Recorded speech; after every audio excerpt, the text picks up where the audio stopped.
antimarxista, pero con una inclinación a lo popular. ¿Cuál es la ideología del fascismo? Bueno, el fascismo se caracteriza por ser antimarxista, pero también antiliberal. Esto es una de las notas más características de este fenómeno.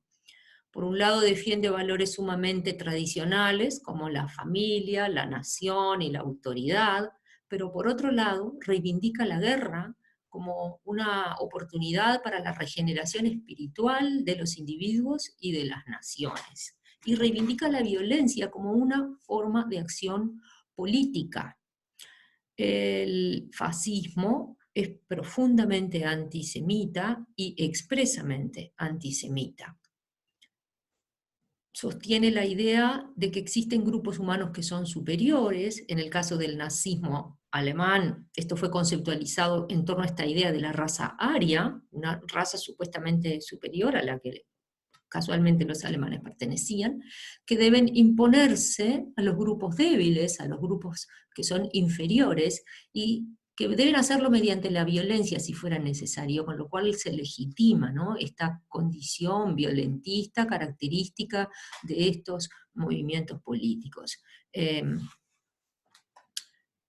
Es interesante señalar que esta ideología tiene componentes que son conocidos, que ya son viejos, digamos, a la altura de 1920 o 1930, pero tiene componentes que son novedosos. En verdad, desde desde la mitad del siglo XIX en Europa existe una derecha conservadora en el espectro político, porque ha surgido una izquierda revolucionaria y, si lo queremos pensar en términos polares, en el extremo opuesto, hay unos partidos de derecha que son partidos profundamente conservadores que tienen nostalgia por un orden anterior a la hegemonía del liberalismo, que fue característica del siglo XIX. Esa derecha decimonónica es monárquica, es una derecha que es profundamente respetuosa y nostálgica de las jerarquías económicas y sociales del antiguo régimen, o sea, de los regímenes políticos y sociales anteriores a las revoluciones burguesas, anteriores a 1789. Esa derecha monárquica, muy ligada en verdad a ciertas aristocracias rurales de ciertos países europeos, no es exactamente la misma que se expresa en el fascismo. En verdad, a fines del siglo XIX irrumpió una derecha extrema en el espectro político europeo, que al conservadurismo tradicional de estas derechas que existen desde la mitad del siglo, le ha agregado un componente que es su radicalismo, una cierta tendencia a la violencia y su antisemitismo. El antisemitismo ha existido en Europa desde la Edad Media, por lo menos. Y periódicamente en la historia uno encuentra brotes esporádicos de antisemitismo, de ataques violentos contra las comunidades judías que estaban dispersas a lo largo y a lo ancho de Europa.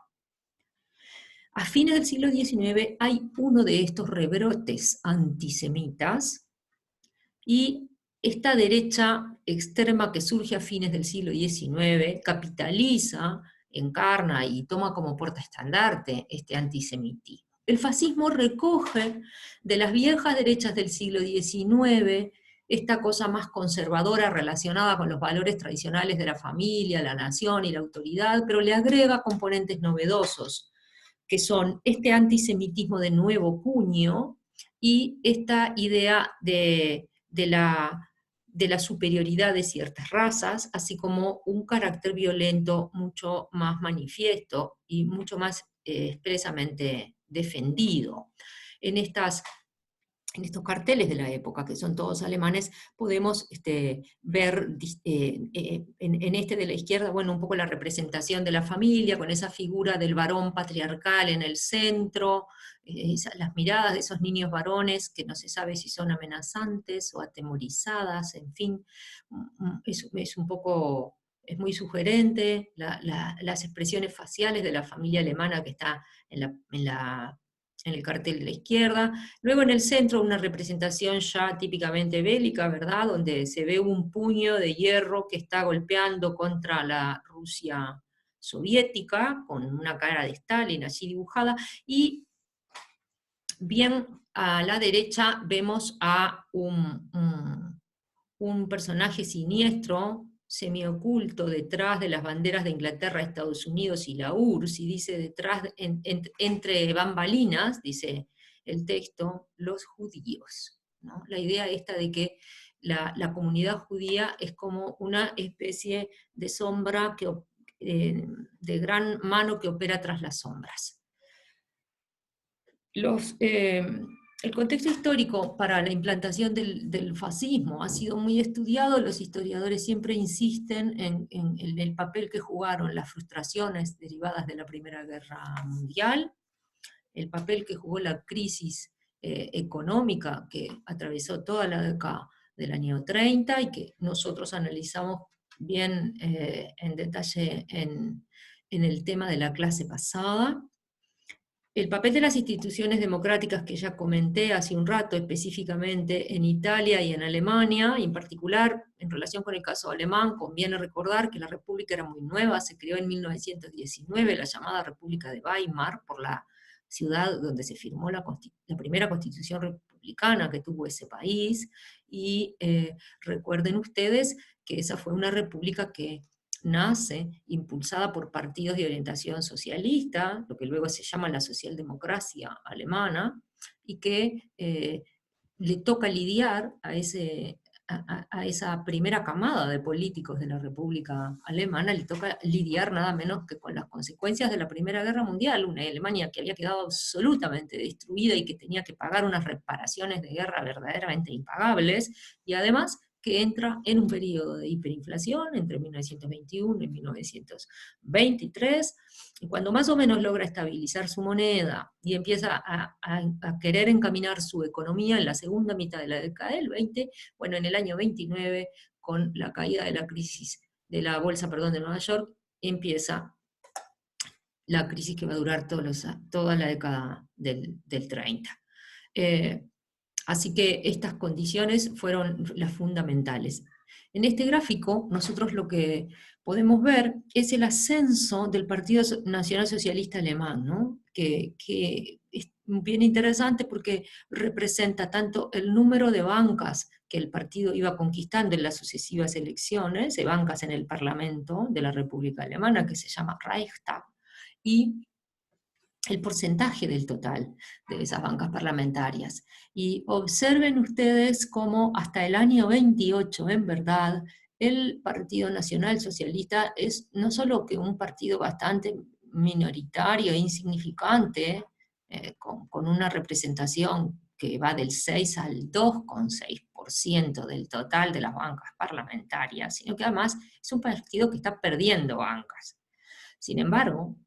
del 30 en adelante, o sea, estallada la crisis, es un partido que pega un vuelco vertiginoso, que aumenta el número de bancas hasta que consigue en las urnas llevar a Adolfo Hitler al puesto de primer ministro, que ustedes van a ver en muchos libros también nombrado como canciller alemán, porque es el nombre que lleva en ese idioma, ese cargo. En este gráfico vemos la misma evolución de los votos del Partido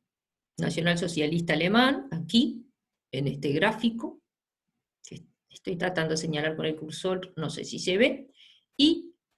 en el mismo gráfico está, en esta otra curva representada, la cantidad de desempleados,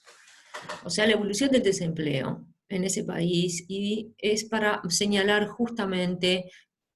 que el mayor número de votos, mejor dicho, Hitler consigue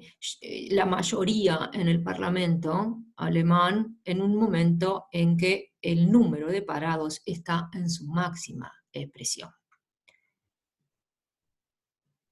Durante la etapa en que los partidos fascistas no habían llegado al poder, utilizaban como mecanismos para la acción política unos grupos paraestatales y paramilitares de carácter violento. Eran bandas, literalmente, formadas casi siempre por excombatientes, pero luego también fueron captando adeptos de personas nuevas, digamos, que no necesariamente habían participado en el combate en los combates de la Primera Guerra Mundial, que ejercen la política bajo la consigna, digamos, de la violencia, de la acción directa. Normalmente invocan para sus acciones la necesidad de restablecer el orden, la necesidad de controlarla, la necesidad de ejercer un control que entendían que los aparatos de gobierno no estaban ejerciendo en sus respectivos países. Es bien interesante esto, porque en verdad se trataba de países que estaban viviendo situaciones políticas y económicas muy penosas y por lo tanto también muy convulsas. Había efectivamente un proceso de organización y de acumulación política de las organizaciones obreras y de los partidos marxistas. Recuerden que después de 1917 el espacio político del marxismo y del socialismo había salido fortalecido y en Europa había habido un cierto entusiasmo revolucionario. Hubo también, en virtud del desempleo y en virtud de la catastrófica situación económica que se estaba viviendo,